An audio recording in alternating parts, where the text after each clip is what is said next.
વર્ષો પહેલા બનેલી વાત. મુંબઈનો એક યુવાન સંગીતકાર હતો, પોતે મ્યુઝિશિયન હતો, સત્સંગી. મ્યુઝિક ટીચર તરીકે એને એડવર્ટાઇઝમેન્ટ આપી કે કોઈને જરૂર હોય તો હું મ્યુઝિક ટીચર છું. એક શેઠ, બહુ જ લેન્ડલોર્ડ, બહુ રીચ પર્સન, અને એમની દીકરીને મ્યુઝિક શીખવાનો શોખ હતો. એમણે આ પેલી જાહેરાત વાંચી એટલે એમણે ફોનથી કોન્ટેક્ટ કર્યો અને એમના ત્યાં મ્યુઝિક ટ્યુશન ટીચર તરીકે એમને જોબ મળી.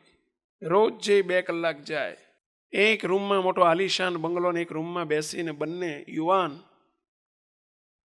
એક બાજુ 22-23 વર્ષની યુવાન દીકરી છે, એક બાજુ આ 22-24-25 વર્ષનો યુવાન દીકરો છે, સત્સંગી દીકરો, સાથે બેસીને મ્યુઝિક શીખવાડે.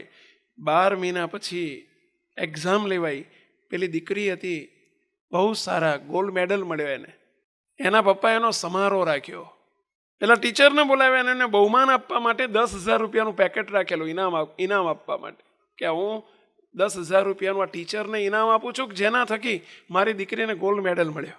ત્યારે દીકરી ઊભી થઈને એમ કહે છે, આખી 500 માણસોની વચ્ચે એના બાપાએ 500 જણને ભેગા કરેલા, અને એમ કહે છે કે 10,000 રૂપિયાથી તમે મારા ટીચરનું સન્માન કરો છો, એનું એમને કોઈ મૂલ્ય નથી મારી દ્રષ્ટિએ, એમની કદર નથી.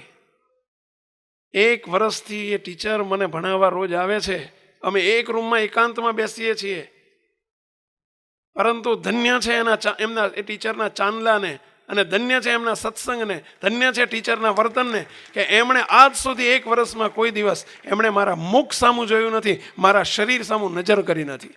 ધન્ય છે ટીચરને. એમની કદર શું તમે 10,000થી કરી શકવાના છો? સત્સંગ કોને કહેવાય? સત્સંગી કોને કહેવાય? શિષ્ય કોને કહેવાય? સત્સંગની શોભા કોને કહેવાય? સમજો યુવાનો, આપણે કોના છીએ, કોણ છીએ એનો ખ્યાલ કરજો. આપણું જીવન એવું બનાવજો કે જેનાથી કોઈને ગુણ આવે અને સત્સંગ પ્રત્યે આદર થાય.